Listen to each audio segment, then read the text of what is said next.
प्रदोष के दिन प्रदोष काल में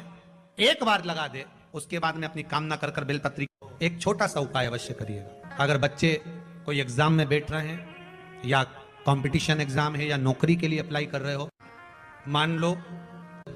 4-6 महीने से बैठे हो, 8 महीने से बैठे हो, सर्विस नहीं है, नौकरी नहीं है,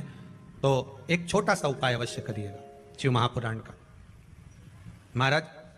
बेलपत्री के पेड़ के नीचे विराजमान होकर, बेलपत्री के पेड़ के नीचे जिसको नौकरी के लिए या एग्जाम में बैठ रहा है वो जल चढ़ाए, बेलपत्री के पेड़ के नीचे थोड़ा सा दूध चढ़ाए, फिर जल चढ़ाए और अपने राइट भाग में घी का दिया और अपने लेफ्ट भाग में तेल का दिया। किसी भी प्रदोष के दिन प्रदोष काल में एक बार लगा दे, उसके बाद में अपनी कामना कर कर बेलपत्री के पेड़ के नीचे धूप लगाकर प्रणाम कर कर जाए और चले जाए इंटरव्यू के लिए, बाबा उत्तीर्ण करा ही देगा, नौकरी दिलाए। जिस दिन रविवार की प्रदोष पड़े उस दिन एक लाल वस्त्र में पीली सरसों रखकर और उसके अंतर्गत कुछ भी, एक या तो बमुल का कांटा ना मिले तो गुलाब का कांटा ही उसके अंतर्गत रख लीजिए। और मान लो कोई काम ऐसा है कि उसमें पैसा तुम्हारा आ ही नहीं रहा, बहुत घाटे पर घाटा जा रहा है, नुकसान बहुत हो रहा है और कोई काम हो ही नहीं रहा, तो महाराज जिस दिन रविवार की प्रदोष पड़े उस दिन एक लाल वस्त्र में पीली सरसों रखकर और उसके अंतर्गत कुछ भी, एक या तो बमुल का कांटा ना मिले तो गुलाब का कांटा ही उसके अंतर्गत रख लीजिए और उसको शिव मंदिर का स्मरण कराकर शंकर भगवान का नाम लेकर रू भैरव, कौन सा भैरव है उसकी भी कथा भी आने वाली है। दारुक नाम के राक्षस का संहार करने के लिए जब माता अवतार लेगी तब शंकर भगवान बच्चे का रूप रखकर रोएंगे, तो शिव जी का एक नाम होगा रू भैरव। ये भैरव कहां पर रहता है तो कहा ये शमशान में रहता है। कहां रहता है ये भैरव? शंकर का जो एक अवतार है रू भैरव, ये भैरव अवतार शमशान में रहता है। तो इस भैरव का काम क्या है तो कहा शमशान में, शमशान की जो अग्नि होती है भले के लिए लकड़ी रहे, भले उसमें कोई पदार्थ डाले ना डाले, थोड़ी देर में वो अग्नि रू आवाज, हल्की सी शमशान की जो अग्नि जलती है उसमें आवाज आती है। आप ऐसे कोई अग्नि जलाएंगे ना आवाज नहीं आई, ध्यान देना। हमारे शमशान में अगर जो लोग गए होंगे मुर्दा जलाने के लिए, तो अगर वो एकांत में बैठेंगे तो उसमें से आवाज आती है रू रू। तो शिव पुराण कर रही है कि उस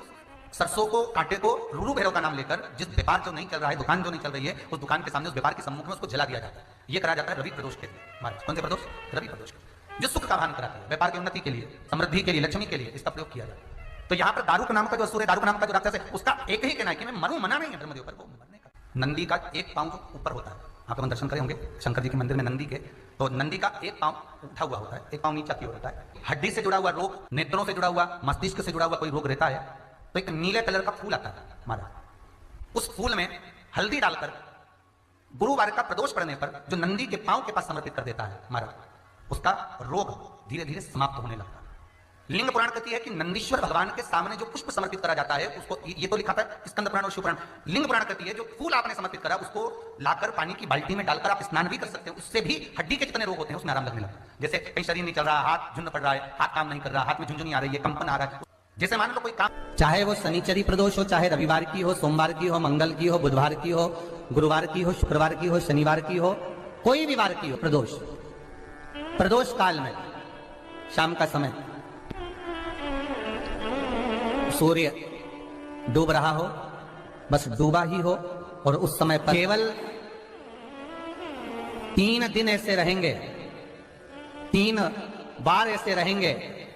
3 तिथियां ऐसी रहेंगी, 3 समय ऐसा रहेगा जिस समय पर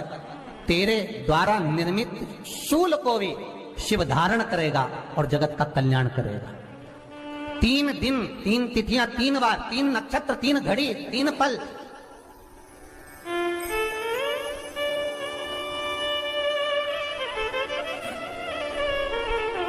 जिसमें बाबा शूल भी धारण करते हैं, और शूल अकेले धारण नहीं करते महाराज, जो धतूरा होता है ना, धतूरे के कांटे कांटे सा होता है धतूरा, तो वो धतूरे के साथ में बाबा शूल धारण करते हैं। बेलपत्री के शूल को, ये बहुत बहुत आनंदमय कथा है महाराज जी, जिसके जीवन में हमेशा कांटे ही मिले हैं। बेटी बड़ी हुई तो घर में मायके में दुख देखा, और मायके से गई ससुराल में तो ससुराल में दुख देखा,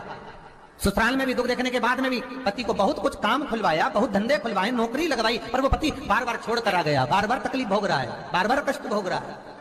फिर थोड़े दिन काम करता है, थोड़े दिन छूट जाता है, फिर व्यापार में बढ़ता है, फिर छूट जाता है, फिर कोई दुकान खुलवाई, थोड़े दिन अच्छी चली, फिर वापस वहीं घर पर आकर बैठ गया, अर्थात उसके जीवन में वो शूलता चल रही है। तो बाबा देवाधिदेव महादेव कहते हैं ये 3 घड़ी, 3 पल, 3 नक्षत्र, 3 समय, 3 दिन में जो शूल मुझे समर्पित करता है तो उसके जीवन से मैं शूल हटा देता हूं। वो 3 दिन लिखे स्कंद पुराण।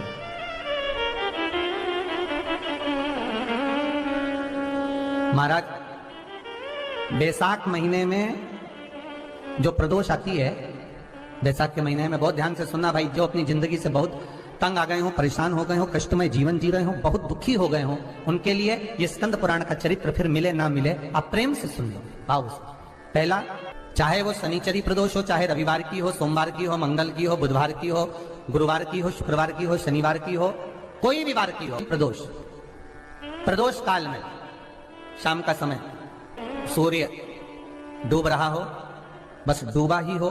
और उस समय पर सूर्य के डूबन के तुरंत बाद बाबा को धतूरे के साथ में बेलपत्री ना चढ़ाते हुए बेलपत्री के वृक्ष के 7 कांटे बाबा के शिवलिंग पर समर्पित करे जाते हैं महाराज, अपनी जिंदगी में अड़चनों को हटाने के लिए। फिर आप जिस व्यापार में उतरे, जिस व्यवसाय में उतरे, जिस नौकरी में उतरे, आप दिल से करें, आपको तरक्की मिलेगी। आप हार नहीं सकते, नीचे नहीं आ सकते, उन्नति पर ही चढ़ेंगे। एक वैशाख मास की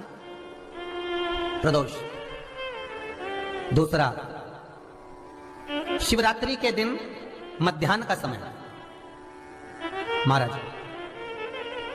जो बड़ी शिवरात्रि होती है माघ की, बड़ी शिवरात्रि के अंतर्गत मध्याह्न का समय दोपहर के ठीक 12 बजे, चाहे फिर वो कोई भी दिन हो महाराज, शिवरात्रि जिस दिन पड़ रही हो, उस दिन भी धतूरे के साथ बाबा को 7 कांटे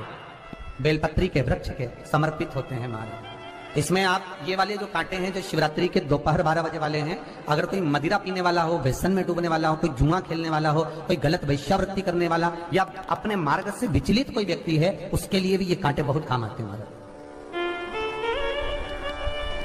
दूसरा, पार्वती तेरे द्वारा तेरे नयन अश्रु से जो प्रगटा हुआ बेल का वृक्ष है, द्वितीय शूल मैं वहां धारण करता हूं, तृतीय शूल, तीसरा शूल जो वर्णन करा गया महाराज, भगवान श्रावण के महीने में जो भी दूसरा सोमवार पड़े, जो भी पड़े श्रावण के महीने का दूसरा सोमवार, आप सबको पहले भी श्रावण के महीने में जो कथा कही उसका व्याख्यान वर्णन करा कि श्रावण का महीने का महत्व क्या है, वो भी आपको ऑनलाइन कथा में आप लोग सुन चुके हैं, लाइव कथा में श्रावण का पूरा महत्व बताया था कि श्रावण के महीने में शंकर भगवान को पूरा लेखा जोखा का भार प्रदान किया गया था। दूसरा सोमवार, श्रावण के महीने का जो दूसरा सोमवार होता है, उस दूसरे सोमवार में रात्रि के समय पर, अर्थात शास्त्र अब घड़ी और पल का स्मरण करेंगे तो रात्रि के बजेंगे 10 से 12 बजे महाराज, 10 से 12 के बीच में धतूरे के साथ बाबा को शूल समर्पित होता है महाराज। ये भी हमारी बाधाओं को, हमारी तकलीफों को, व्यापार व्यवसाय के लिए, नौकरी सर्विस के लिए, बहुत सारे एग्जाम में आप बैठ लिए, गवर्नमेंट एग्जाम के लिए बैठ लिए, नहीं हो रहा, ये 3 बार मेरे शंकर को